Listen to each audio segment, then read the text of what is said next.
It's almost hard to believe, but that book, Start Your Own Business, over 400,000 copies sold. That's a that's a lot of people dreaming about being their own boss. It really is. Yeah. But with all that interest, well, you get just a huge wave of information, don't you? It's overwhelming. Where do you even start trying to figure it all out? Exactly. That's the real challenge, isn't it? Filtering through it all. Yeah, for anyone thinking about starting a business or even buying one, there's just so much advice, but figuring out what actually matters, what applies to you, that's the trick. Totally. So today we're diving deep into a really successful, really comprehensive guide to try and, well, cut through some of that noise. Think of it as a kind of cheat sheet, maybe. Yeah, exactly. Your cheat sheet. Yeah. We're pulling out the essential insights, the strategic bits, all boiled down into hopefully a lively conversation. So whether you're, actively planning your escape from the 9 to 5, or maybe just letting the idea bubble away. Right. We're here to explore those foundational things you need to consider when launching or acquiring a business. Yeah, our mission today is pretty straightforward, really.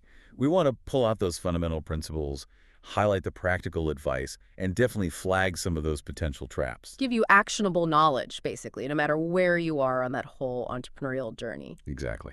Okay, let's jump right in then. The economy lately. Well, let's be honest. It's been a bit of a bumpy ride, hasn't it? Recession, worries, pressures, they've definitely been felt. Uh-huh. Lots of businesses feeling the pinch. But here's where that entrepreneurial mindset really, kicks in. It's interesting, isn't it, how really resourceful entrepreneurs often see these downturns differently. Well, others might see obstacles. They're looking for the opportunity within the challenge. Precisely. It's like looking at the same landscape but through a different lens. It really is about having that core vision, that drive, Yeah. to find a path even when others see a dead end. Like our source says, seeing the passes through the economic mountain. Yeah, I like that analogy. Even when things look tough, that mindset, it can make all the difference. Survival versus actually gaining ground. Definitely. And speaking of different paths, one route that sometimes gets overlooked, especially when things feel a bit uncertain economically, is actually buying an existing business. That's a great point. You're not always starting from scratch, are you? No, not at all. Buying an established business can give you a real head start. And our source has some really smart ideas on how to negotiate that purchase effectively. Focusing on making the financials work for you, right? Exactly. It's about understanding the principles behind the negotiation. Like exploring a lease with an option to buy. That's not just about less money up front. It's risk management. Right. Yeah. It lets you sort of test the waters before you fully commit. Maybe become a minority stockholder during that phase, get operational control, but share some of that initial risk. Okay, smart risk management. What other kinds of levers can a buyer pull in those talks? Well, another key thing is understanding what motivates the seller, where their potential pain points are. Maybe you offer to take on some existing liabilities or let them keep the accounts receivable. Ah, so you make it easier for them to exit. Exactly. That can be a really strong bargaining chip for getting a lower overall price. Mhm. You're solving a problem for them. That makes sense. Finding what matters to them. What about physical stuff, like inventory? Right. Negotiating inventory. It's not just about getting less stock. It's about optimizing your immediate cash flow. So you're not tying up capital unnecessarily? Precisely. You push for the lowest inventory level you can actually operate with, and you insist on only buying stock that's current and, actually sellable. Yeah, you definitely don't want to inherit someone else's dusty old products. No way. Minimize that initial investment and the risk of getting stuck with stuff nobody wants. Makes total sense. Okay, what if you're looking at a franchise instead? Buying into a system. What's the critical homework you need to do there? Due diligence. Oh, absolutely critical with franchises. You've got to validate the franchisor's stability and really your potential for success within their system. It's way more than just looking at the famous brand name. Okay, so what are the absolute must-do checks? First off, check the regulations. Some states like California, Illinois, New York, a whole list actually have specific franchise laws. You need to contact the state franchise authority. Just to make sure they're legally allowed to operate there. Exactly. It's a baseline check, verifying their compliance. It's not just a formality. Okay, regulatory baseline. What's next on the checklist? Digging into their financial health. That's crucial. Get a D&B report done in Bradstreet. It gives you insight into their payment history, their overall financial standing. See if they're reliable.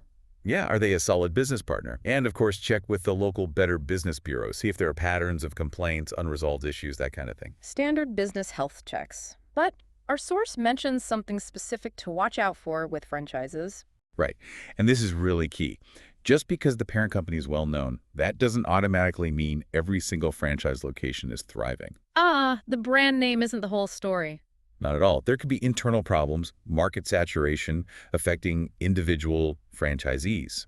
Sometimes franchisees who know the parent company is struggling might try to sell off their location quickly. That's a critical point. Don't get blinded by the big name. Exactly. You have to rigorously check out the franchisor's current strength. How accessible are they? How responsive? What level of support do they actually provide now? Don't assume based on past reputation. No. Demand the same level of scrutiny you'd apply if it were a brand new franchise opportunity you were considering. Vet the support system, the ongoing relationship, not just the initial appeal. Got it. Okay, now the source also talks about business opportunities as being different from franchises. What defines those? What are they exactly? Think of them as a sort of middle ground, often less regulated than franchises. They offer some structure, maybe some support from the seller, but usually with less control and fewer ongoing obligations compared to a full franchise agreement. Okay, less regulated middle ground. So what are the specific things that make something a business opportunity legally? Well, the key signs usually involve the seller giving you the right to sell their goods or services, and you having to pay a fee for that right. Okay, a fee involved. Right. And often the seller makes specific claims about how much you could potentially earn, or maybe you, the buyer, are heavily involved in actually producing the goods or services. Uh-huh. Other triggers could be the seller guaranteeing you'll make back more than your initial investment, or them providing you with a ready-made marketing or sales plan. So there's usually some kind of promise of support or earnings tied to the seller. Are there regulations to watch out for here too? Yes, definitely. In states that do regulate business opportunities, sellers often have to register their offering and provide you, the buyer, with a detailed disclosure document before you buy. To help you make an informed choice. Exactly. It's designed for transparency. Yeah. So always check with your state's consumer protection agency or the attorney general's office to see what rules apply in your specific area. Right. Do your homework on the regulations for both franchises and these business opportunities. Okay, let's pivot a bit. Say you've decided you want to start something new. Who are you actually trying to sell to? Our source really hammers home the need to identify your market niche. Yeah, it's become so clear, hasn't it? Just casting a wide net, trying to appeal to everyone, it's just not very effective anymore. You really need to understand the nuances of your potential customers. So, going beyond just basic age and gender demographics, what are some smarter ways to define that niche? Well, one really powerful approach is something called cohort marketing. Cohort market. Yeah, it looks at groups of people who shared significant formative experiences around the same time. Think major historical events, cultural shifts, maybe big technological changes like the rise of the internet. Ah, so shared experiences shape their outlook. Exactly. It can shape their values, their beliefs, and ultimately how they behave as consumers in surprisingly consistent ways. Someone who grew up with the internet shops very differently than someone who didn't. That makes a lot of sense. Those shared touchstones create common ground. So how can you get even more specific than just these broad generational cohorts? Well, to really sharpen your focus, you combine that cohort understanding with life stage segmentation. Where are people now in their lives? Getting married, starting families, retiring. Okay, so current life situation. Right. And then you can even layer on physiographics. That's basically the physical conditions or changes associated with different age groups. Think changing healthcare needs, mobility issues, things like that. Wow, that's getting really specific. Sounds like mass marketing is kind of dying out. Well, it's certainly less effective. Consumers today are just bombarded with messages, aren't they? They tune out anything that doesn't feel directly relevant. So niching down helps you cut through the clutter. Precisely. It takes more upfront work, more research, for sure.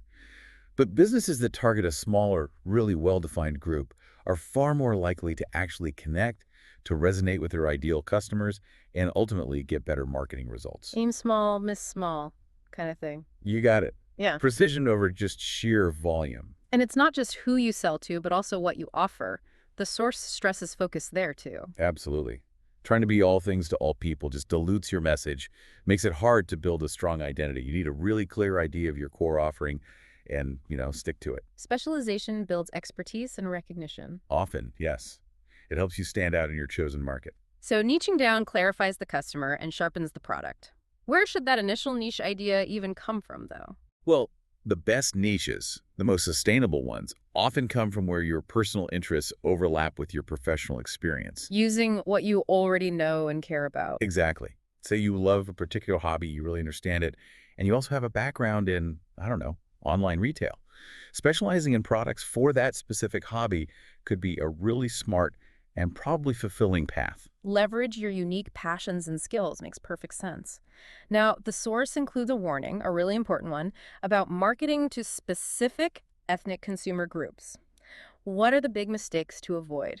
Yeah, this is super important, both ethically and just practically. You absolutely have to avoid superficial stuff, like just sticking diverse faces in an ad without any real understanding of cultural nuances. Just window dressing, basically. Right. And don't just lump vastly different ethnic groups together like they're all the same. They're not. And definitely steer clear of relying on old, tired stereotypes or anything potentially offensive. It sounds like it boils down to respect and genuine understanding. It does.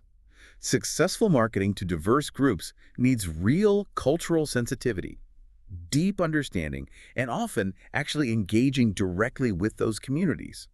Avoid harmful generalizations at all costs. Crucial advice. Okay, so you've got a great idea, you've defined your niche carefully. What's the absolute make or break step before you start spending money and hitting launch? This is where so many people trip up, even with the best intentions. They skip the thorough market research. Just rely on gut feeling. Yeah, or just enthusiasm.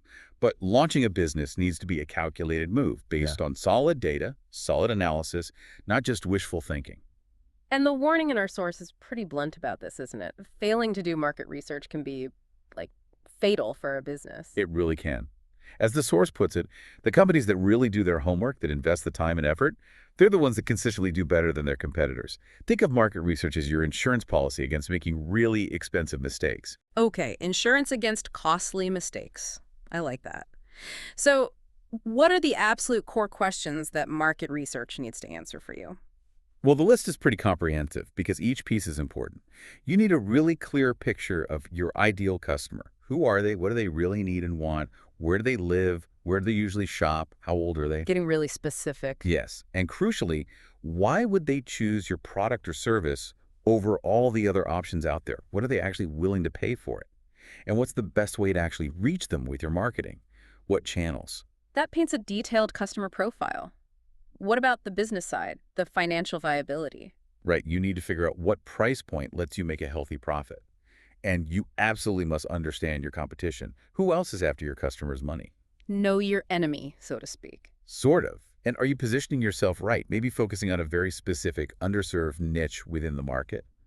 And finally, don't forget the rules, what government regulations apply to your specific business. Wow, okay. A full 360-degree view. And a big part of that is digging into the competition. Absolutely. Analyzing your competitors, both the local guys and maybe the big national players, is essential. You need to understand their strategies, how they operate, what they're good at, where they're weak. Look for gaps you can fill. Exactly. Learn from what they do well and what they don't. Identify where you can offer something different or better. Find your unique edge. So where do you actually find this competitive intel? There are lots of places. Public libraries, online searches, that's great for secondary research, finding articles, industry reports, checking out their websites. Basic homework. Right. And if your competitors are public companies, their annual reports are gold mines, usually available online, packed with financial info and strategic insights. Annual reports like peeking behind the curtain. What about more specialized online tools for market research? Yeah, our source highlights some really good ones. There's knowthis.com. It's like a virtual library with links to all sorts of research tools. bizminers.com offers detailed reports, financial profiles, often for a fee. And marketresearch.com has a huge collection of reports. And you can sometimes buy just the section you need, which is handy. Buy the section. That sounds cost effective. And we shouldn't forget industry-specific sources. Yeah, definitely not. Trade associations for your industry often publish really valuable stats, trends, member lists. And government agencies like the Census Bureau have tons of free demographic and economic data. Invaluable stuff. Okay, so that's finding existing data. What about getting feedback directly from potential customers? Primary research. Right. Primary research, that's gathering original data yourself. Things like surveys, focus groups, maybe in-depth personal interviews. Talking directly to people. Exactly. It can give you really specific, rich insights. Mhm. But it can also be more complex and, resource intensive to do well. And if you've got the budget, you can hire pros for this. Yes, absolutely. Professional market research firms can deliver really high-quality data and analysis, but yeah, their services can be a pretty significant investment. So, what about smaller businesses on a tight budget? Well, your local chamber of commerce can often connect you with more affordable consultants. Sometimes even students from local universities might help with projects. Find the right balance of cost and expertise. What about getting guidance on how to actually do your own primary research well, designing surveys and stuff? Your local SBA office, Small Business Administration, and the Small Business Development Centers, SBDCs, they're excellent resources for this. They can help you figure out the right questions to ask, how to structure a focus group. Many colleges also have small business programs offering similar help. Great, so there's accessible help out there. Now, how do you find the actual people to survey or talk to? How do you get lists of potential customers for this research? You can get targeted lists from various places. Companies specialize in renting mailing lists based on demographics or interests. Trade associations often have member directories. Even your suppliers might have insights. Local yellow pages, direct marketing association, they can point you to list rental companies too. So you can really zero in on the right people. The source mentions a less refined way, too. Yeah, well, you could just pick names out of a phone book or something, but honestly, it's usually much less efficient and effective than using a targeted list. Makes sense. Work smarter. The source gives this neat example on Call Designer, using direct mail for market research. What was the key idea there? Yeah, that was clever. They basically combined marketing with research. They sent out a mailer promoting their design services, but it included a questionnaire asking about people's design preferences and needs. So getting info while promoting. Exactly. And they offered an incentive, like a newsletter, with tips and discounts to encourage people to fill it out and send it back. So they built a targeted list of interested prospects and gathered market intelligence at the same time. Smart. Killing two birds with one stone. Okay, homework done, market understood. Now the foundational stuff. Name, partnerships, legal structure. Let's start with the name. Seems simple, but it's important, right? Oh, hugely important. Your business name isn't just a label. It's a core part of your brand. It needs to be memorable, easy to recognize, and critically legally available.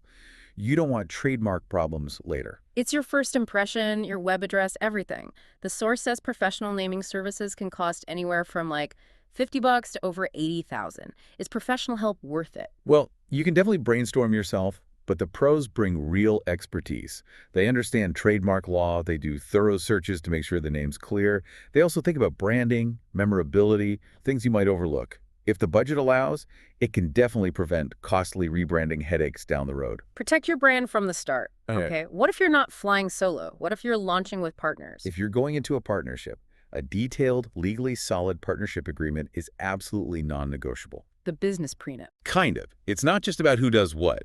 It's about clear rules for making decisions, handling disagreements, what happens if someone leaves. It's the foundation for a stable relationship. So what absolutely has to be in that agreement? You need to cover the business purpose, each partner's authority and responsibilities, how capital contributions work, how you'll share profits and losses. Also things like salaries or draws, operating procedures, decision-making processes, dispute resolution, buyout terms, even what happens in case of death or disability. Definitely get a lawyer specializing in business law to draft this. Sounds incredibly detailed, but necessary for clarity. Okay, beyond who you work with, there's the legal structure of the business itself. The source warns about local business licenses. Yes. Don't overlook this. Many cities and towns require a local business license, even if you're home-based. It's mainly about zoning compliance, making sure your business is allowed where you are, and maybe parking rules, stuff like that. The fees are usually small, but skipping it can lead to fines or even being shut down. Clear that local hurdle. Got it. Don't ignore the local stuff. What are the bigger structures, like incorporating? What are the trade-offs? Well, forming a corporation has big pluses.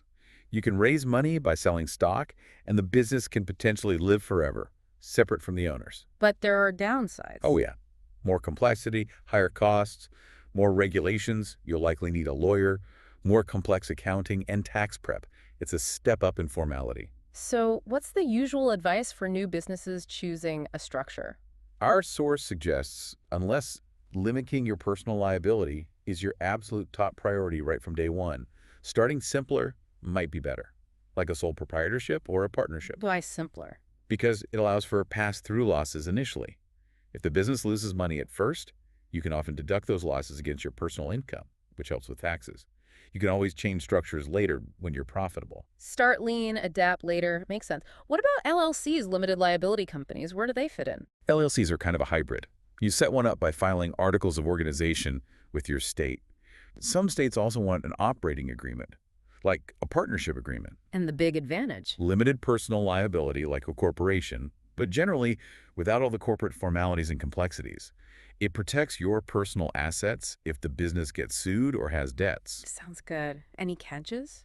Well, unlike corporations, LLCs in some states might have a limited lifespan. Maybe they dissolve after 30 years, or if a member dies or leaves. Something to consider for very long-term plans. And operating in multiple states means dealing with each state's LLC rules. Okay. Liability protection with less red tape, but maybe not permanent. All right, legal foundations are set. What's next on the roadmap? Next up, your business plan. This is your strategic blueprint. It spells out your vision, your operations, your financial forecasts. Why is it so vital? What does it actually do? A good business plan is a crucial communication tool. It clearly lays out your goals, how you plan to reach them, potential problems you see coming, and how you'll handle them, your company structure, and, really importantly, how much money you need to get started and keep going until you're making a profit. It's the guide for your whole journey and for potential investors. Exactly. It's your roadmap for yourself, and it's essential if you're seeking loans or investment. The source says a good plan follows accepted guidelines. What does that mean? Is there a standard format? Pretty much, yeah. While details can vary, there's a general agreement on the key sections a solid plan needs. Usually an executive summary, company description, market analysis, details on your product service, your marketing and sales strategy, who's on your management team, and detailed financial projections. Our source mentions three main parts, hinting at more detail elsewhere. So structure matters. And the goal isn't just to have a plan, right? It's about the quality. Absolutely. A good plan isn't about length or fancy binders. It's about demonstrating that you deeply understand your business, your market, and exactly what steps are needed to grow and succeed. It proves you're prepared. Demonstrates preparedness and vision. Okay, you're working on the plan. Who do you need in your corner, advice-wise? Assembling the advisory team. Yeah, as you navigate all this complexity, having a good lawyer and a skilled accountant on your team is just invaluable. They're essential guides. Can't do it alone. How do you even start finding a good business lawyer? Referrals are usually best. Ask other business owners you trust. Your local or state bar association can also give you lists of lawyers who specialize in small business law. Networking and professional groups. The source also mentions prepaid legal services as a budget option. Yeah, these firms offer a range of legal services for a set monthly fee. It can be more predictable and budget-friendly for routine stuff, especially when you're starting out and watching every penny. The source even gives contact info for the American Prepaid Legal Services Institute. Useful resource. What about managing legal costs generally? Any tips? Always, always ask for a written fee estimate before you hire a lawyer for something specific. Understand the potential costs. And ask if they'll agree to a cap on fees for certain tasks that gives you more cost certainty. Transparency is key. Okay, moving to the other essential advisor. The accountant. What's their role early on? A good accountant does way more than just taxes, especially at the start. They can help set up your bookkeeping systems, make sure you understand your financials, give crucial tax planning advice, even help develop financial projections for your business plan. The source even suggests accounting for dummies as a starting point to grasp basics. So they're financial strategy partners, not just number crunchers. How do you find the right accountant? Similar to lawyers, referrals are great. Ask your lawyer, your banker, other business colleagues. State CPA Society's certified public accountant can provide lists. That CPA designation is important. It signifies a high level of expertise and ethical standards. Look for that CPA. Good tip. The source also really emphasizes mentors. Who makes a good mentor? Mentors offer guidance based on their own hard-won experience. SCORE, it's an SBA partner, has an amazing network of volunteer business mentors all over the country. They offer an objective perspective. Someone who's been there, done that, but isn't directly involved in your day-to-day? Exactly. Look for someone whose experience aligns with your goals, and crucially, someone you feel you can trust and talk openly with. That relationship needs to feel comfortable. Oh, and remember to show your appreciation for their time and advice. Absolutely. How do you actually connect with a scorer, mentor, or others? First step is finding your local SCORE chapter. Check the SBA website or just search online. Even if there isn't one nearby, they offer remote mentoring too, by email or video. Beyond SCORE, just network in your community. Chamber of Commerce, Rotary Club, Toastmasters, industry events. Be proactive. Put yourself out there. The source has a specific tip for businesses with lots of cash transactions, like retail. What should they look for in an accountant? Yeah, if you handle a lot of cash, make sure your CPA has specific expertise in cash control systems. That's crucial for preventing theft or errors. And regardless of your business type, meet with your accountant regularly monthly is ideal to review financials and get proactive advice. Regular check-ins and specialized skills. Got it. Okay, advisors lined up. Let's talk money. Funding the venture. Right. And it's important to know most businesses start with funding from multiple places, not just one single source. And the source says after your own savings, the most common source is friends, family, associates. That's often the case, yeah. It can be quicker based on relationships. But it's absolutely vital to treat these like formal business loans. Put everything in writing terms, repayment schedule. Protects the business and the relationship. Keep it professional, even with loved ones. Okay, moving beyond the inner circle. Angel investors. Who are they? Angels are wealthy individuals who invest their own money in early-stage companies they believe have high growth potential. They can be affiliated, someone you know or have a connection with, or non-affiliated, complete strangers. Starting your search with affiliated angels in your wider network is often a good first step. Tap into those extended connections. How do you actually find angels who might be interested? Several ways. There are intermediaries, sometimes called boutique investment bankers or angel networks, who specialize in matching startups with investors. They usually charge a fee or take a cut. Matchmakers for money? Sort of. Your lawyer or accountant might have leads too. There are also online platforms and pitch events designed to connect entrepreneurs and angels. Just make sure you research the reputation of any intermediary or platform first. Do your homework on the matchmakers too. Okay, what about the traditional bank loan route? What are banks looking for from a startup? When you apply for a loan, think of that application as a sales pitch. You need to sell the bank on your business's profit potential and convince them you have the management skills to make it happen and pay back the loan. Make a compelling case what absolutely needs to be in that loan application package. Typically, you need to state the exact amount you need and exactly how you'll use it. Detail your owner's equity, how much of your own money is invested. Provide solid financial statements, past data if you have any, but definitely detailed future projections. And be ready to offer collateral personal or business assets, especially for a secured loan, which startups often need. Show you're invested, have a plan, and have assets to back it up. Once you get the loan, is that it with the banker? Oh, definitely not. Building a good ongoing relationship with your banker is really important. Keep them in the loop, share the good news and the bad news. Transparency builds trust. Invite them to see the business. Yeah, great idea. Let them see your operations, how the loan money is working. This relationship is invaluable if you need more funding later or other services. And be prepared, especially early on, they'll likely ask for personal guarantees. Foster that long-term partnership. Okay, what if traditional funding doesn't pan out? Let's talk government help, the SBA. Right, the Small Business Administration. They can be a great financing source when banks say no. Often, SBA loan requirements for owners' equity and collateral are a bit less strict. More accessible for some startups. Yeah, and they often handle smaller loan amounts that banks might not be interested in. And this is crucial, it's not free money. These are loans that have to be repaid just like any other. Got it. Not a grant. What are some of the main SBA loan programs? The source mentions several. The big one is the 7A Loan Guarantee Program. The SBA guarantees part of a loan made by a regular lender. Then there are specialized ones. LODOC for smaller loans with less paperwork, SBA Express for faster turnaround, microloans for really small amounts, and Community Express for businesses in lower-income areas. It sounds like they have options for different situations. Beyond loans, does the government offer other kinds of help? Yes.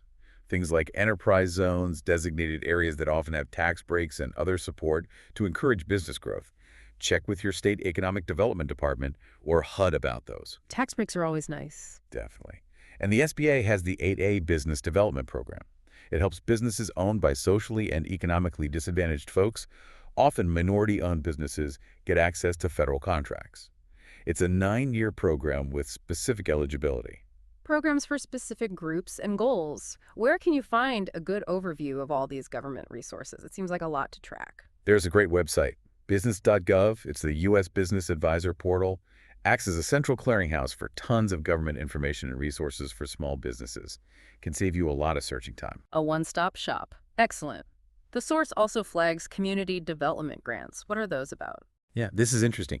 If your business model includes benefiting the local community, somehow creating jobs, helping disadvantaged groups, check with your state's economic development office about these grants. They're often tied to social impact goals. So, funding aligned with doing good. Right. And don't forget private foundations and corporations. Resources like the Foundation Directory Online can help you find grants from non-government sources too, if your mission aligns. Worth exploring all avenues. Okay. Funding sorted. Now negotiation. You'll be doing a lot of that. What are the keys to smart negotiation? First step, before you even talk to anyone, is psychological prep. Know exactly what you need, what your priorities are, and what your absolute walkaway points are. Be clear in your own head. Know your bottom line. The source talks about deal points versus trading points. How does that work? It's a really practical strategy. Make 2 lists. Deal points are your absolute must-haves, non-negotiable. If you don't get these, you walk away. Trading points are things you'd like to get, but you're willing to be flexible on. These are your bargaining chips. So you know what you have to get and where you can give ground? Exactly. You use concessions on your trading points to secure your essential deal points. Can you give an example of a deal point? Sure. Say you're selling something. Your analysis shows you absolutely must get $10 per unit to make any profit. That $10 price becomes a deal point. If the buyer won't go above $9.50, you have to be prepared to say no deal. Clarity prevents emotional decisions during the talks. Okay, switching gears to where you do business. For retail, location is everything, right? But the source mentions alternatives. Yeah, the traditional storefront isn't the only option these days. Carts and kiosks and malls, they're a much more affordable way to get into high-traffic areas. Lower barrier to entry. Definitely. And we're seeing more pop-up retailers too, temporary shops, maybe seasonal, or just testing a market. You see them in malls, airports, even at festivals or sporting events. That flexibility seems like a big plus, especially for tested ideas. Any tips for using these smaller spaces? Well, consider using a cart or kiosk as a test run before you commit to a big lease on a full store. Gauge customer interest first. And whatever the format, make sure it looks great, attractive, well-lit, really functional design to make the most of that small space. Make a big impact in a small footprint. Okay, back to traditional locations. That mantra. Location, location, location. What are the absolute key things to look at when choosing a site? For a physical store or service business, visibility is huge. Can people easily see you? Accessibility, how easy is it to get there? Parking, public transport, and traffic, foot traffic, car traffic. You need potential customers going past. Observe it at different times. Yes, weekdays, weekends, evenings, get a real feel for the flow. Yeah. And check parking availability and just the general safety of the area. All crucial for customers. If you're buying an existing business, how should you evaluate its location? Just assume it's good. No, definitely not. You need to look at it with fresh eyes, like you were starting from scratch there. Does this spot actually fit your target market and your long-term goals? Has the neighborhood changed recently? What are the lease terms? Can you renegotiate? Don't just inherit it. Assess it for your future.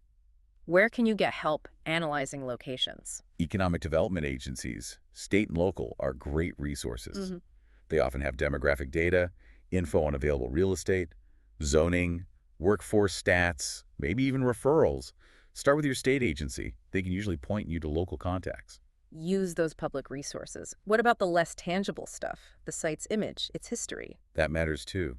Does the location feel right for your brand image? Does it project the quality or vibe you want? And yeah, check out who was there before. Did they have a good or bad reputation? Sometimes that lingers. You want a place that functions well and fits your brand. And then there are the costs. Oh yeah, rent is usually the biggest chunk. But find out about utilities included or extra. Get historical costs if possible. Ask about security deposits, property taxes, shared maintenance fees, janitorial. Get the full picture.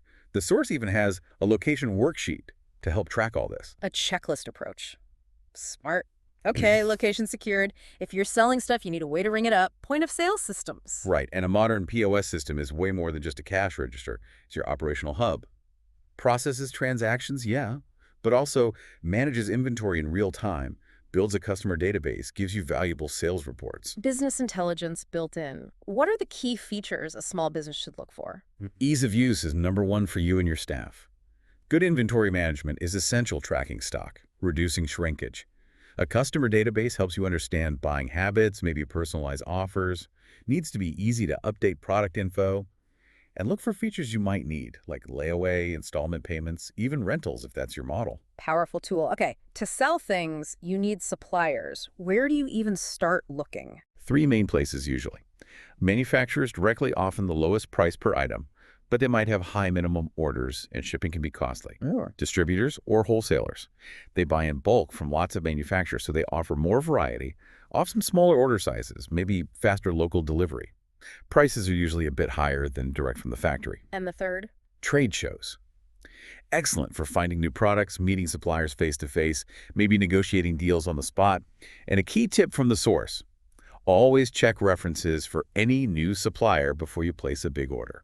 Due diligence on your supply chain, too. Right. Okay, location, POS, suppliers.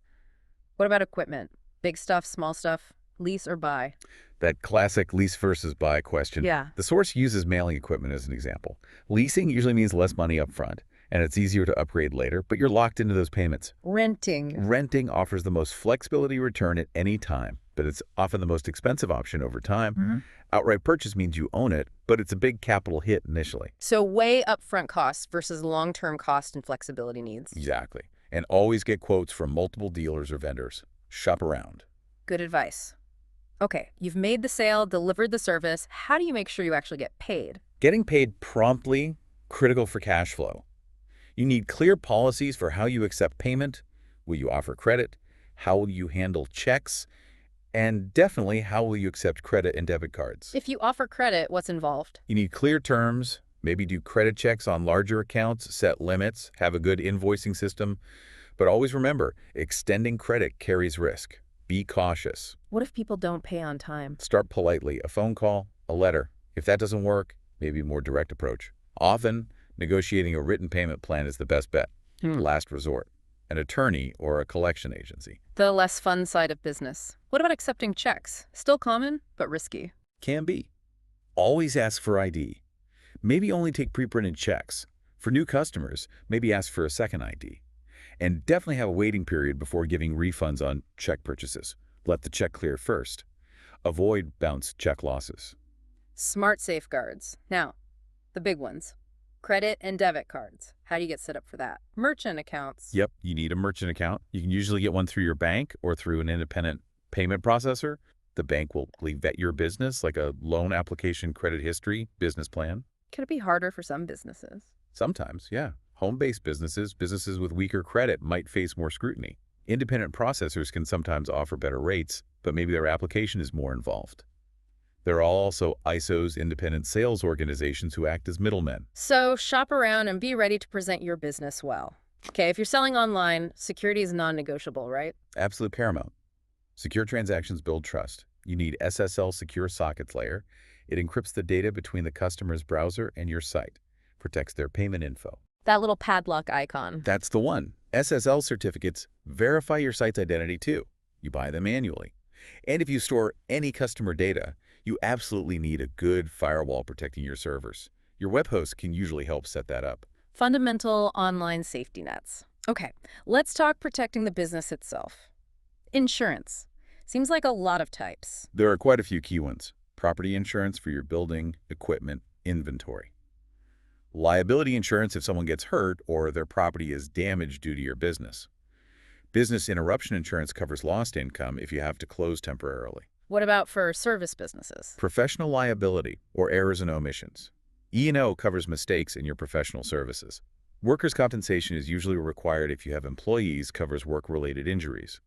Then there's crime insurance for theft, vehicle insurance for business cars, health insurance, maybe life insurance on key people. It's a lot to consider. Any general tips for managing insurance? Review your policies every year your needs change. Understand replacement cost versus actual cash value coverage. Big difference if you have a claim. For small businesses, look into package policies. They bundle common coverages like liability, property, maybe business interruption, often more cost effectively. Check the limits, though. Check the details. Specialized stuff too, like for computers. Yeah, sometimes specific equipment needs its own coverage. The source mentions Safeware for computers, and there are good online resources like the Insurance Information Institute to learn more. Regular reviews. Understand the details. Got it. Yeah. Now, staffing. As you grow, you might need help, but the source asks a fundamental question first. Right. Before you even think about hiring, ask yourself, does having employees actually fit your goals for this business? Are you aiming for growth like Starbucks, or are you happier running things mostly yourself? Not every business needs a big team. Exactly. Maybe keeping it lean is smarter for your model. And if you do need help, explore alternatives first. Temps, independent contractors, Yeah. employee leasing. Consider all the options. If direct hiring is the right move, what's the very first step? Writing clear job descriptions and specifications. Define the role precisely. What skills, what experience, what qualifications are essential? Is it full-time, part-time, permanent, temporary? Getting this right is the foundation for finding the right person. Precision attracts the right fit. Now, the interview process. The source warns strongly about illegal questions. What should you absolutely not ask? Yeah, this is a legal minefield. You cannot ask about age, marital status, religion, disability, or arrest records unless you add a disclaimer that a conviction isn't an automatic disqualifier. Also, avoid asking about past sick days, workers' comp claims, or previous injuries. Stick to questions directly about their ability to do the job. When in doubt, don't ask. Better safe than sued. When looking at resumes, what patterns should you look for? Look for career progression, stability in past roles. Are there unexplained gaps? Address those tactfully in the interview. See the overall picture. Look for the story behind the resume. Now, employee leasing PEOs, what's the gist of that? Basically, you partner with a professional employer organization, a PEO.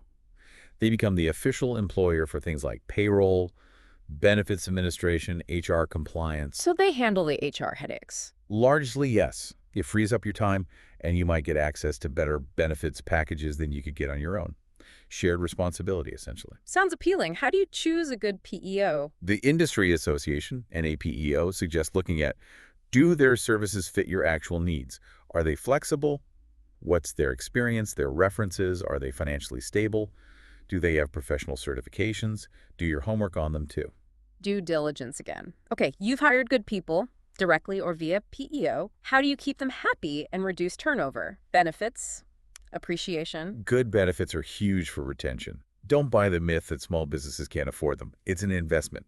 Medical insurance is usually the top priority for employees. So how can small businesses afford health insurance? Look into joining industry associations or local business networks. They sometimes offer group plans with better rates. Just be wary of dodgy organizations making wild promises. Government marketplaces are another option. Leverage collective bargaining power. What other benefits help? Retirement plans like SEPs, simplified employee pensions, or simple IRAs can be relatively easy to set up. There might even be tax credits for starting a plan. And don't forget prepaid legal service plans as a benefit. Plus, the small stuff matters, acknowledging birthdays, saying thank you, recognizing good work.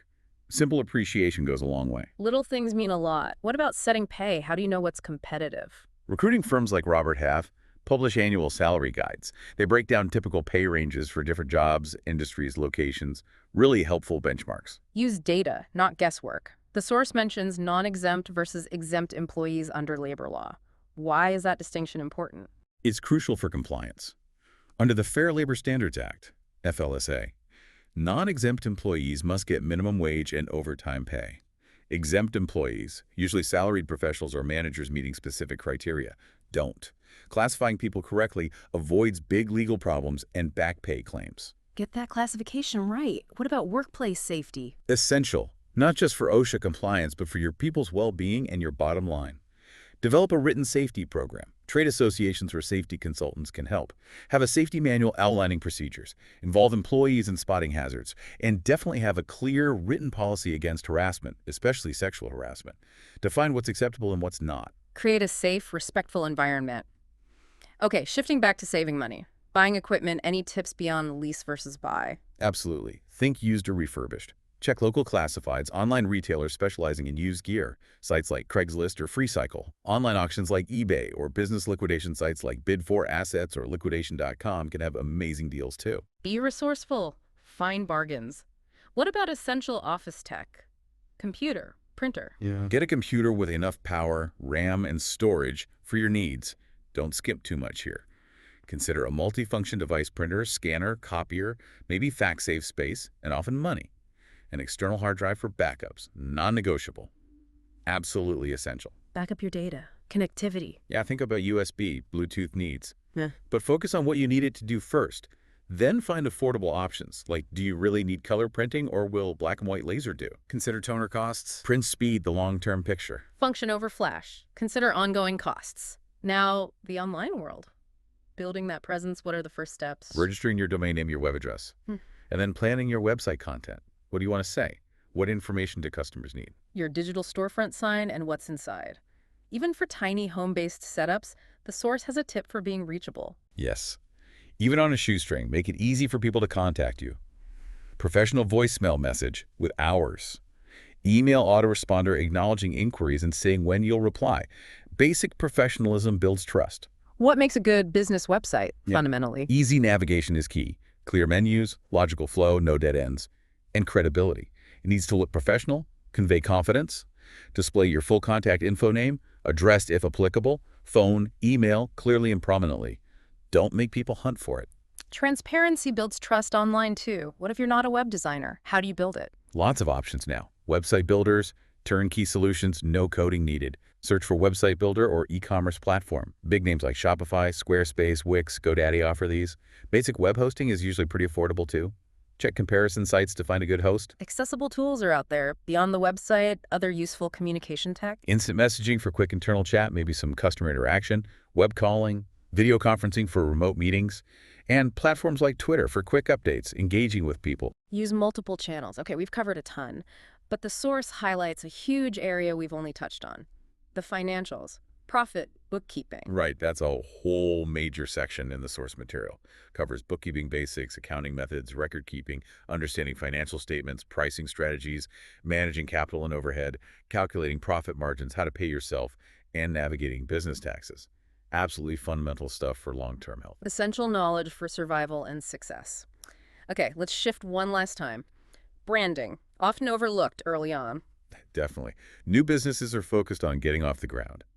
But in today's market, with savvy consumers, a strong brand is a huge asset. Think about big brands like Apple, or even successful local businesses. Yeah. They have a clear identity. Even individuals can build strong personal brands. It's about creating that clear identity in people's minds. How do you actually build a brand? What are the steps? Our source lays out 3 key steps. 1, define your mission. What's your core purpose? What do you offer? What are your values? Keep it short, make it visible. Step 2. Identify your target audience. Demographics, yes, but also psychographics. Their attitudes, lifestyles. What do they need, want? How do they buy? And step 3. Develop your brand personality. Yeah. How will you show customers your values? Through your actions, through who you hire, through your advertising. It's about consistency between what you say and what you do. Define your why. Know your audience. Live your values. Got it. Now you have a brand. How do you get the word out? Marketing strategy. Right, your marketing plan. It's a key part of your business plan. It should spell out your mission, target market, research findings, competitor analysis, how you'll position your product, and your budget. A strategic roadmap for reaching customers. What about SWOT analysis? Yeah, analyzing your strengths, weaknesses, opportunities, and threats. Really valuable exercise for figuring out where to focus your marketing efforts. And product positioning, clearly defining what makes you different, who you're for, and what core benefit you're selling. Is it convenience, quality, price? Be specific. Know your unique selling proposition. The source lists persuasive advertising words. Any standouts? Words like free, new, easy, save, guarantee, they often grab attention. Words that evoke positive feelings or urgency can also be powerful. Good to remember. What about specific channels? Radio, TV too expensive for small businesses? National TV, probably yes. Yeah. But local radio, and especially local cable TV, can be surprisingly affordable and effective if you target the right shows or stations your specific audience listens to or watches. Internet radio is another option for niche audiences. Targeted broadcasting can work. What about old school direct mail? Still relevant. Believe it or not, yes. Brochures, catalogs, postcards, newsletters, sales letters, still a powerful way to reach people directly, both prospects and existing customers. Postcards seem effective. Yeah, high open rate because there's no envelope. Great for short messages, creating urgency. Catalogs, if well designed with great copy, can work too. Finding a good, affordable printer is key for any direct mail. And the message itself. Focus on the benefit to the reader. Be specific. Have a clear call to action. Direct mail packages often have multiple pieces working together. Even classified ads, print or online, can reach people actively looking for what you offer. So direct mail has its place. Networking. Still fundamental. Absolutely. Attend industry events, join associations online and off, always carry business cards. Focus on making real connections at events, not just collecting cards. Make sure your team can represent your brand well too. Be proactive. Make genuine connections. What about the psychology of selling? Understanding why people buy is key. Often it's driven by desires, aspirations, emotions, not just logic. Ask your customers why they chose you. Use those insights to tailor your message to their deeper motivations. Understand the why behind the buy. Telemarketing, still a thing. It can be, if done right. Timing matters. Call environment matters. Don't just read a script. Have a conversation. Focus on inquiry, how you can solve their problem. Good phone presence, confidence, engagement, persistence, and follow-up. That's what works. Not aggressive pitching. Helpful and persistent. And overarching all of this, customer service. Oh, absolutely critical. It costs way less to keep a customer than find a new one. Loyal customers refer others. Happy customers often pay more. So how do you keep them happy? Thanks them. Follow up personally. Ask for feedback surveys, calls, and act on it. Constantly evaluate what you offer. Build good support systems. Empower your frontline staff to solve problems. Understand what customers value: attention, competence, speed, dependability, personalization. Use magic words like "thank you," "I apologize," "how can I help?" Build real relationships. Long-term relationships are key. Okay, shifting to the online marketing world. Key tactics. SEO, search engine optimization, is foundational. Getting found on Google. Using keywords, creating great content, getting quality links. Then there's PPC, pay-per-click ads, like Google ads. You bid on keywords, pay when someone clicks. Affiliate marketing, partnering with others to promote you for a commission. What about email? Email marketing is powerful if done right. Compelling subject lines, personalization, relevant content, clear calls to action. But don't spam. Follow CAN spam rules. Offer value, like a free newsletter, to get opt-ins. Blogging, video. Blogging shares expertise, engages customers. Video is huge for engagement, lead generation. Humorous or helpful videos can go viral. Online networking too. Meetup.com for offline connections. Engaging thoughtfully in relevant online groups. Be a valuable contributor, not just a self-promoter. A whole online ecosystem. Now, back to basics. Record keeping. Critically important. Absolutely essential. For tracking performance, for taxes, for making decisions, keep good records.